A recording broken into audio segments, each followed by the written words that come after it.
हाँ तो बच्चों अब अपन बात करते हैं क्वेश्चन नंबर 8। तो 8वां प्रश्न बच्चों अपना है कि 8 वोल्ट विद्युत वाहक बल की एक संचायक बैटरी है जिसका आंतरिक प्रतिरोध 0.5 ओम है, को श्रेणी क्रम में 15.5 ओम के प्रतिरोधक का उपयोग करके 120 वोल्ट के स्रोत से चार्ज किया जाता है। यानी 120 वोल्ट का एक सोर्स है बच्चों, उसको श्रेणी क्रम में जोड़ करके और इसको चार्ज कर रहे हैं अपन, क्या कर रहे हैं, चार्ज कर रहे हैं। तो देखो कैसे करेंगे अपन, इसका पहले डायग्राम ड्रॉ करते हैं अपन। तो इस सवाल के हिसाब से बच्चों एक बैटरी है, मान लेते हैं बच्चों ये कोई बैटरी है जो कि अपने 8 वोल्ट की है, ठीक है सर 8 वोल्ट की है। इसका खुद का प्रतिरोध जो है जिसको अपन कहते हैं सेल का आंतरिक प्रतिरोध, बैटरी का आंतरिक प्रतिरोध, और वो है बच्चों 0.5 ओम। वो कितना है 0.5 ओम, ठीक है सर 0.5 ओम इसका आंतरिक प्रतिरोध है।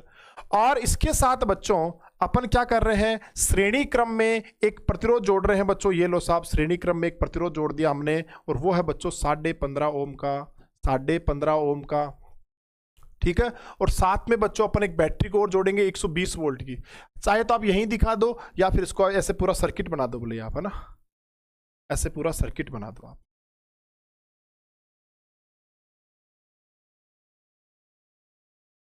है ना, या फिर इसको अपन ऐसे बना देते हैं, थोड़ा फील आएगा इसको। यहां पर हम ये प्रतिरोध लगा देते हैं, ठीक है। ये है बच्चों कितने, 15.5 ओम का, ठीक है। और ये अपना सर्किट पूरा, ये है बच्चों 120 वोल्ट, ये है 120 वोल्ट, ठीक। इस प्रकार का पूरा सेटअप है।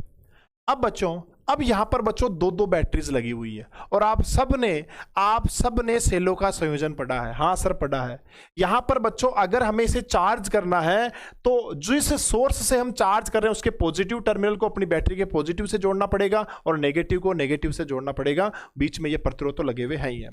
अब बच्चों यहां पर अगर आप सबको पता है, अगर दो सेल इस प्रकार से जुड़े हुए हो तो भाई साहब यहां पर इक्विवेलेंट जो है ईएमएफ कितना होगा, सर ये 8 वोल्ट का और ये 120 वोल्ट का है। इसकी डायरेक्ट्रिक आप दिमाग में रखो, जब भी बैटरियों का करंट आपस में टकराए, देखो इस बैटरी का करंट आएगा ऐसे और इस बैटरी करंट आएगा ऐसे, अरे बैटरी का करंट पॉजिटिव से निकलता है ना, तो इस बैटरी का करंट आएगा ऐसे और इस बैटरी करंट आएगा ऐसे। दोनों करंट बच्चों टकरा रहे हैं, दोनों करंट टकरा रहे हैं, यानी दोनों एक दूसरे का अपोज कर रहे हैं, यानी इफेक्टिव जो ईएमएफ है बच्चों वो दोनों का मिलकर जुड़ेगा, नहीं घटेगा। यहां पर बच्चों दोनों बैटरी मिलकर 128 वोल्ट नहीं बनाएगी, यहां पर बच्चों घटेगा, क्योंकि ये दोनों एक दूसरे का अपोज कर रहा है, दोनों करंट एक दूसरे का अपोज कर रहा है, ये इसका तरीका होता करने का। तो यहां पर बच्चों अपन अगर अपन बात करें कि परिपथ का तुल्य विद्युत वाहक बल, अगर मैं आपसे कहूं कि सर परिपथ जो है ना अपना, उस परिपथ का तुल्य ईएमएफ, तुल्य विद्युत वाहक बल, अगर परिपथ के तुल्य विद्युत वाहक बल की बात करें बच्चों, ई इक्विवेलेंट की बात करें तो वो होगा बच्चों 120 माइनस 8, 120 माइनस 8 मतलब 112 वोल्ट। तो ध्यान रखना है बच्चों यहां पर जो इक्विवेलेंट ईएमएफ है वो दोनों बैटरियों के कारण बनेगा 112 वोल्ट। कितना बनेगा 112, ये आ गया अपना ई इक्विवेलेंट, ठीक है सर। अब बच्चों इस पूरे सर्किट का ई इक्विवेलेंट आपके पास है। अब बच्चों इस परिपथ में कितनी धारा बह रही है उसको अपन चेक करते हैं। तो बात करते हैं सर परिपथ में धारा, बात करें सर परिपथ में धारा, तो परिपथ में धारा कितनी होगी सर, परिपथ में धारा आई बराबर होता है ई इक्विवेलेंट अपॉन आर इक्विवेलेंट। भाई टोटल कितना ईएमएफ है बट्टा सर्किट में टोटल कितना प्रतिरोध है, हाँ सर। तो सर यहां पर ई इक्विवेलेंट तो ठीक है सर, टोटल प्रतिरोध कितना है, तो सर दो प्रतिरोध लगे हुए हैं, एक तो 0.5 और एक कितना है 15.5, तो दोनों जुड़ जाएंगे, हाँ सर। यानी सर यहां पर ये दोनों जुड़ेंगे तो ये हो गया सर 16, आर इक्विवेलेंट हो गया सर बाहर वाला प्रतिरोध और आंतरिक प्रतिरोध, हाँ सर। तो ई इक्विवेलेंट तो कितना है सर 112 है, हाँ सर। और आर ये कितने हो गए सर, ये हो गए 16। तो 112 में बच्चों हम किसका भाग लगाएंगे, 16 का, है ना। तो यहां पर बच्चों आई बराबर आपके आ गया 112 बट्टा 16, 16 का भाग 112 में 7 बार, यानी बच्चों परिपथ में जो धारा है वो कितनी आ गई 7 एम्पीयर। इस परिपथ में धारा कितनी है 7 एम्पीयर। अब ये 7 एम्पीयर कैसे बह रही है सर, इस बैटरी के प्लस से करंट आया, अरे नहीं भैया बड़ी बैटरी से निकालो करंट, सर ये करंट ऐसे आएगा सर, सर ये जो करंट इसमें बह रहा है ना वो ऐसे बह रहा है सर, सर ये करंट ऐसे बह रहा है, कितना करंट बह रहा है सर 7 एम्पीयर करंट बह रहा है, ये हमने सर कैलकुलेट कर लिया है। यानी सर इस बैटरी को हम करंट दे रहे हैं। हाँ सर, बैटरी को करंट देना मतलब बैटरी चार्ज हो रही है। अरे बैटरी क्या हो रही है? चार्ज हो रही है। बैटरी क्या हो रही है? चार्ज हो रही है। तो ध्यान रखना है, इस 120 वोल्ट के सोर्स से हम इस 8 वोल्ट की बैटरी को क्या कर रहे हैं? चार्ज कर रहे हैं। और इस कंडीशन में बच्चों सर्किट में धारा कितनी बह रही है? 7 एम्पियर धारा बह रही है। कितनी बह रही है? 7 एम्पियर। ये हमने कैलकुलेशन अपना कर लिया है। ठीक है, अब देखो सवाल क्या कह रहा है कि चार्ज किया जाता, चार्ज होते समय बैटरी की टर्मिनल वोल्टता क्या है? आपको इस बैटरी की टर्मिनल वोल्टता निकालनी है। सर इस बैटरी का विद्युत वाहक बल तो सर 8 वोल्ट है। सर इस बैटरी का ईएमएफ तो 8 वोल्ट है, और सर ईएमएफ से टर्मिनल वोल्टता कम होती है। सर आंसर सर 8 से कम आएगा? नहीं प्यारे, इस बात को ध्यान से सुन लो। जब बैटरी करंट देती है तब तो टर्मिनल वोल्टता कम होगी ईएमएफ से, लेकिन यहां पर बैटरी करंट दे नहीं रही है, बैटरी करंट ले रही है। सेल डिस्चार्ज नहीं हो रहा है, सेल चार्ज हो रहा है। और जब सेल चार्ज होता है ना बच्चों, तो टर्मिनल वोल्टता ज्यादा होती है। जब सेल चार्ज होता है बच्चों, तो टर्मिनल वोल्टता ज्यादा होती है। यानी बच्चों जो अपना आंसर आएगा इस बैटरी की टर्मिनल वोल्टता वो 8 वोल्ट से ज्यादा ही आएगी। तो अपन लिखेंगे यहां पर, हम लिखेंगे यहां पर बच्चों, क्या लिखेंगे कि बैटरी के चार्ज होने के दौरान, वैसे तो टर्मिनल वोल्टता कम होती है, नॉर्मली हम बैटरी से करंट लेते ही हैं, लेकिन यहां बैटरी चार्ज करे, बैटरी को करंट दे रहे, बैटरी के चार्ज होने के दौरान टर्मिनल वोल्टता, तो टर्मिनल वोल्टता भाई साहब इस बार ज्यादा है। टर्मिनल वोल्टता V, सर वो E V है ना, वो E से कम नहीं है, E में से घटेगा नहीं सर, E में जुड़ेगा।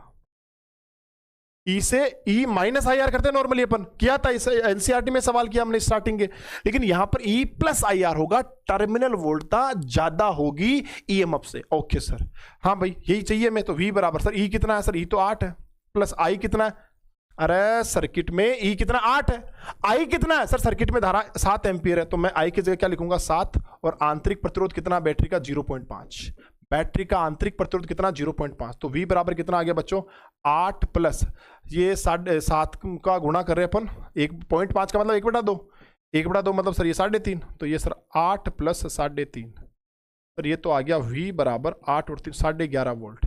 तो देख लो आप, टर्मिनल वोल्टता ज्यादा आ रही है। हाँ सर, तो चार्ज होने के दौरान टर्मिनल वोल्टता ज्यादा होती है, और जब सेल करंट देता है यानी डिस्चार्ज होते समय टर्मिनल वोल्टता कम होती है। आ गया सर 11.5 वोल्ट, 11.5 वोल्ट। ठीक है साहब, तो यही पूछा था सवाल ने कि चार्ज होते समय बैटरी की टर्मिनल वोल्टता क्या है।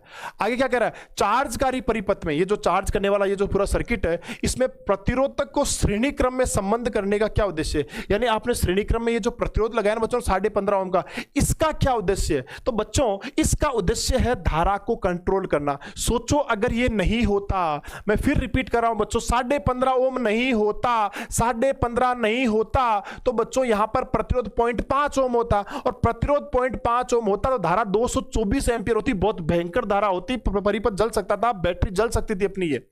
तो इस परिपथ में धारा को सीमित करने के लिए, धारा को नियंत्रित करने के लिए हम श्रेणी क्रम में ये प्रतिरोध लगाते हैं। तो इस प्रतिरोध का उद्देश्य क्या है? तो बात करते, सॉरी इस लिखते हैं अपन कि श्रेणी क्रम में लगे प्रतिरोध का उद्देश्य है कि श्रेणी क्रम में लगे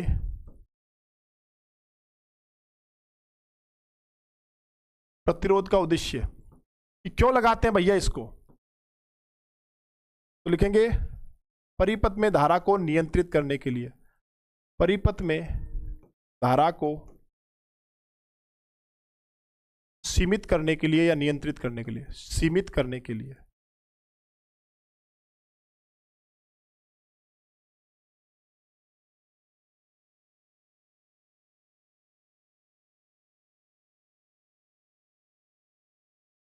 ठीक है, तो ध्यान रखना, इस प्रतिरोध की सहायता से हमने परिपथ में धारा को कम कर दिया, इससे परिपथ के जलने के खतरे बच चुके हैं। अगर ये नहीं होता, सोचो आप, ये नहीं होता तो जो 7 एम्पियर धारा बह रही ना बच्चों, वो 7 नहीं होती आज, वो 7 नहीं होती। और भाई साहब वो 7 ना होकर क्या होती? हम परिपथ में धारा कैसे निकालते? E equivalent upon R equivalent, तो ये तो है ही नहीं, तो R कितना? 0.5 है, 12.5 में 0.5, 224 एम्पियर धारा, बहुत भयंकर धारा सर, सारा सिस्टम जल जाए।